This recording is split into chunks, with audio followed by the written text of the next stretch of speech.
Hello అండి, welcome to రమతో మాట ముచ్చట. కొంచెం వీడియోస్ నచ్చితే సబ్స్క్రైబ్ చేసుకోండి. ఈరోజు మడత కాజా చూద్దామా?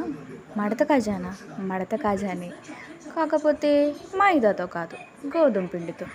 గోధుమ పిండితో వస్తాయా? చాలా బాగా వస్తాయి. అవునా? అవునండి, నిజం. ఏది చూయించు? చూపిస్తున్నానండి, చూడండి. ముందుగా మైదా కాకుండా మైదా ప్లేస్లో గోధుమ పిండిని పెట్టేస్తే ప్రాసెస్ మొత్తం సేమ్. అది ఎలానో చూసేద్దాం. ఒక కప్పు గోధుమ పిండి తీసుకొని ఆ గోధుమ పిండిలో కొద్దిగా ఉప్పు, half spoon baking soda, oil వేసి బాగా కలుపుకోవాలి.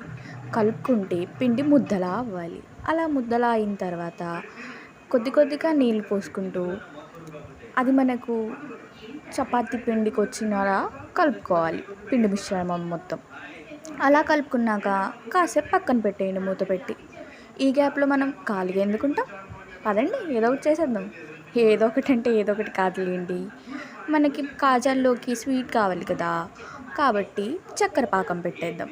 ఒక కప్పు చక్కెరకి ఒక గ్లాస్ కప్ చక్కెర తీసుకుంటే ఒక గ్లాస్ వాటర్ పోసి స్టవ్ మీద పెట్టి అది లేత పాకం వచ్చేదాకా చూడండి, కొంచెం జిగురుగా వచ్చేదాకా అలా ఉంచి ఆపేయండి.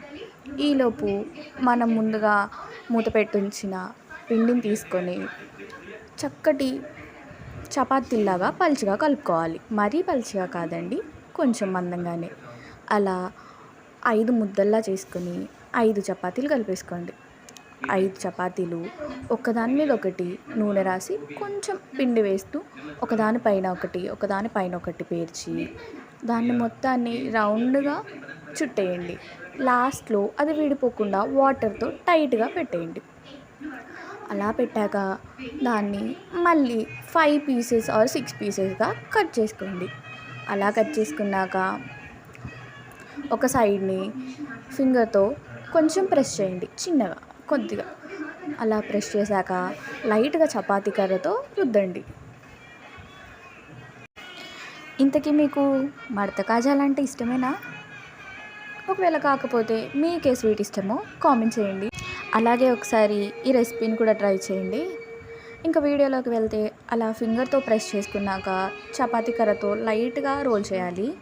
అలా రోల్ చేశాక అప్పుడే పొయ్యి మీద పెట్టుకున్న నూనె మరీ వేడిగా ఉండొద్దండి, నార్మల్ గోరువెచ్చగా ఉన్నప్పుడే మనం కలుపుకున్న కాజాలని ఆ నూనెలో వేసి ఫ్రై చేసుకోవడమే. అవి రంగు మారేంత వరకు ఉంచి పక్కకు తీసి మనం ఇందాక రెడీ చేసుకున్నామే చక్కెర పాకం, దాంట్లో వేసేస్తే సరే, జ్యూసీగా యమ్మీగా మడత కాజా రెడీ అయిపోతుంది.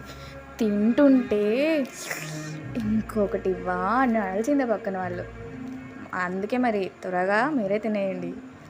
నేనైతే చాలా బాగా తిన్నాను. చూసారా, పొరలుగా లోపల మొత్తం కుక్ అయ్యి ఎంత జ్యూసీగా వచ్చిందో. మైదా చేసిన కాజా కంటే ఏ మాత్రం తీసిపోదండి, అంత బాగుంటుంది. ఒకసారి ట్రై చేయండి. అలాగే వీడియో నచ్చితే సబ్స్క్రైబ్ చేసుకోండి, కామెంట్ చేయండి, లైక్ చేయండి.